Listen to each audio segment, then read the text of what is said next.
So can you make a living as a music studio owner? This is a question that I get all the time from students, maybe high school students or college students, or even parents of those students, wondering if you can go into this career of music, specifically with recording music in a recording studio, or being a music producer, or owning a recording studio, and just wondering, is it possible to do this for a career? Also, it's common for people who already have a job and maybe looking to do this on the side. So as a part-time income, open up some sort of music studio. So I want to go over this question today and give you my opinion on it. So let's just jump right in. So the short answer to this question is yes, you can make a living as a music studio owner. I've had a recording studio and music studio for 20 years. I've done everything from teach music lessons to record bands, to record music and write music for commercial clients. So it is possible. Some of the things that you really need to have in order to be successful in this is to be consistent, to be driven, and to have a vision of what you want your studio to look like. So what I want to do is break down 5 tips and areas in which you can get started in if you want to do music as a full-time career. So the first area is you could record local talent. So this would be if you had a studio and you wanted to record local bands, local artists, have them come into your studio and record their original music or record covers. You could also record demo CDs for them. This is a great opportunity and a common one that a lot of studio owners choose to do. It would be great if you networked with local musicians. You already kind of let your friends know who are in this area that you have a studio, you're opening it up, and this is a great way to get started to do that.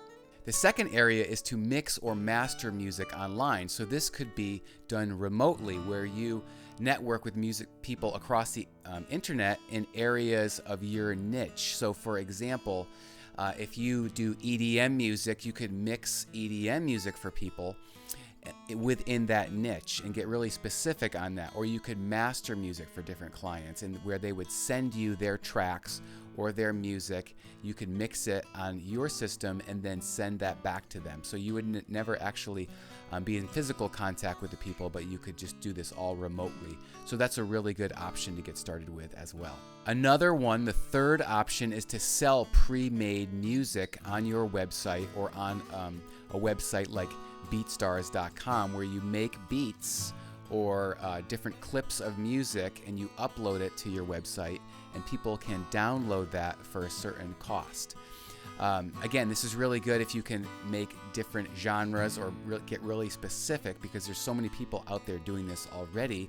But it's really cool. So let's say you do acoustic guitar, smooth acoustic guitar tracks. So you could upload 20 tracks of those, and people at different lengths, and people can download those and purchase them directly from your website, or like on a website like BeatStars.com.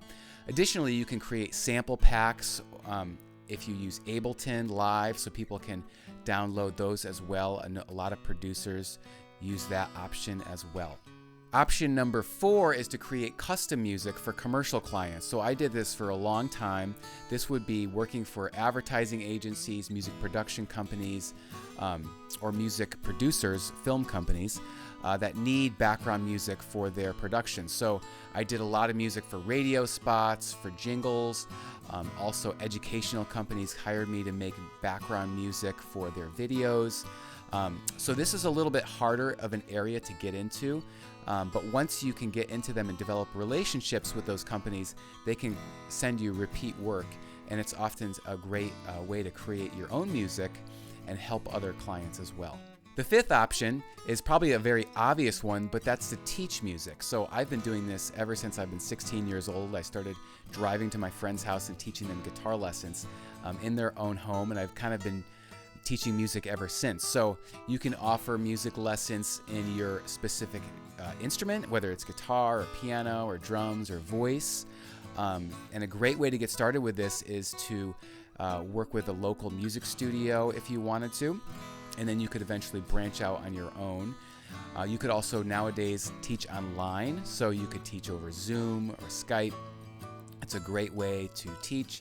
And just reach out to all of your friends. Again, networking, letting them know that you're starting up this music studio and that you're available to teach whatever instrument you're teaching. Additionally, you can teach a specific thing like music composition or music production or songwriting. So this is a different area in which you can utilize some of your skills as a music studio owner to teach those as well. So as a music studio owner, you are an entrepreneur, and many musicians have multiple streams of income. So you may need to do several of these to make it work as a job as a studio owner. So you may be a music teacher, as well as a recording studio owner, as well as making beats on the side. So with those three incomes, they develop into a full-time job as a musician. Many musicians do this. They teach, they gig, they do several different things. So that's a really important thing to think about as well. Also, it's really important to network and to just make contacts with local musicians, with your friends, and just let them know, get the word out there that you're opening up a recording studio. So I hope you find this helpful. Please leave a comment in the description below if you have any questions about this, or if you found success in one area of music as a studio owner yourself. Additionally, you can download my free 5-step guide to recording pro music from your home studio by visiting millermusic.co or clicking the link in the description below. Thanks so much, and I'll see you in the next video.